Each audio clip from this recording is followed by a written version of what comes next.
Cricket ভক্তদের জন্য এ যেন নতুন এক সুখবর। দীর্ঘ বিরতির পর আবারও প্রতিযোগিতামূলক টি-20 ক্রিকেটে ফিরছেন বাংলাদেশের তারকা অলরাউন্ডার সাকিব আল হাসান। আর এই প্রত্যাবর্তনের মঞ্চ হিসেবে বেছে নিয়েছেন শ্রীলঙ্কার জনপ্রিয় ফ্রাঞ্চাইজি টুর্নামেন্ট লঙ্কা প্রিমিয়ার লিগ। সরাসরি চুক্তিতে তাকে দলে ভিড়িয়েছে টুর্নামেন্টের সবচেয়ে সফল দল জাফনা কিংস। ফলে নতুন মৌসুমের আগেই আলোচনার কেন্দ্রবিন্দুতে উঠে এসেছেন বাংলাদেশের এই অভিজ্ঞ ক্রিকেটার। সাকিবকে দলে নেয়ার বিষয়টি আনুষ্ঠানিকভাবে নিশ্চিত করেছে লঙ্কা প্রিমিয়ার লিগ কর্তৃপক্ষ।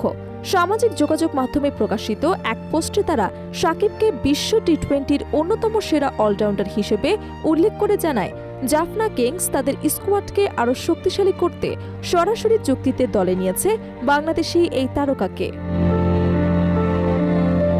পোস্টে আরও বলা হয়, দলের যখন ব্যাট হাতে স্থিতিশীলতা প্রয়োজন হয় তখন সাকিব গুরুত্বপূর্ণ রান এনে দিতে পারেন, আবার ম্যাচের কঠিন সময়ে বল হাতে তুলে নিয়ে ভেঙে দিতে পারেন প্রতিপক্ষের জুটি।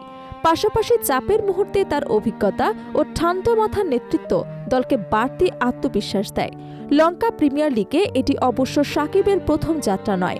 এর আগেও তিনি এই টুর্নামেন্টে খেলেছেন এবং নিজের সামর্থ্যের প্রমাণ দিয়েছেন। 2023 সালের এলপিএলে গল টাইটান্সের হয়ে খেলেছিলেন তিনি।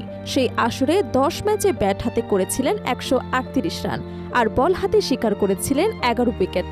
যদিও তার দল শিরোপা জিততে পারেনি, তবে ব্যক্তিগত পারফরমেন্সের নজর কাড়েন বাংলাদেশের সাবেক এই অধিনায়ক। এবার অবশ্য তিনি খেলবেন টুর্নামেন্টের সবচেয়ে সফল ফ্রাঞ্চাইজি জাফনা কিংসের হয়ে। এখন পর্যন্ত 5 বার অনুষ্ঠিত হওয়া এলপিএল-এর মধ্যে 4 বারই শিরোপা জিতেছে দলটি। ফলে নতুন মৌসুমেও তাদের লক্ষ্য থাকবে শিরোপা ধরে রাখা। আর সেই লক্ষ্য পূরণে সাকিবের মতো অভিজ্ঞ অলরাউন্ডারকে দলে নেয়াকে বড় কৌশলগত সিদ্ধান্ত হিসেবে দেখছে ক্রিকেট বিশ্লেষকরা। 2 বছর বন্ধ থাকার পর আবারও মাঠে গড়াতে যাচ্ছে লঙ্কা প্রিমিয়ার লিগ। এবারের আসর শুরু হবে আগামী 17 জুলাই। উদ্বোধনী ম্যাচে মাঠে নামবে সাকিবের দল জাফনা কিংস। কলম্বোয় অনুষ্ঠিত সেই ম্যাচে তাদের প্রতিপক্ষ হবে গল মার্বেলস। ফলে টুর্নামেন্টের শুরু থেকেই ভক্তদের নজর থাকবে সাকিবের পারফরমেন্সের দিকে। এই টুর্নামেন্ট দিয়েই দীর্ঘদিন পর আবারও প্রতিযোগিতামূলক ক্রিকেটে ফিরবেন বাংলাদেশের এই অলরাউন্ডার। সর্বশেষ চলতি বছরের জানুয়ারিতে স্বীকৃত টি-20 ম্যাচ খেলেছিলেন তিনি।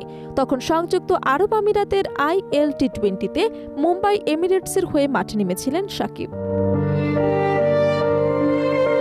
আন্তর্জাতিক ক্রিকেটে দীর্ঘ ক্যারিয়ারের ব্যাট ও বল হাতে অসংখ্য ম্যাচ জেতানো পারফরমেন্স উপহার দিয়েছেন তিনি। বিশেষ করে ফ্রাঞ্চাইজি ক্রিকেটে তার অভিজ্ঞতা ও পারফরমেন্স এখন বিভিন্ন দলের কাছে বড় সম্পদ হিসেবে বিবেচিত হয়। তাই এলপিএল-এর এবারের আসরে সাকিবকে ঘিরে বাড়তি আগ্রহ তৈরি হয়েছে ক্রিকেট প্রেমীদের মধ্যে।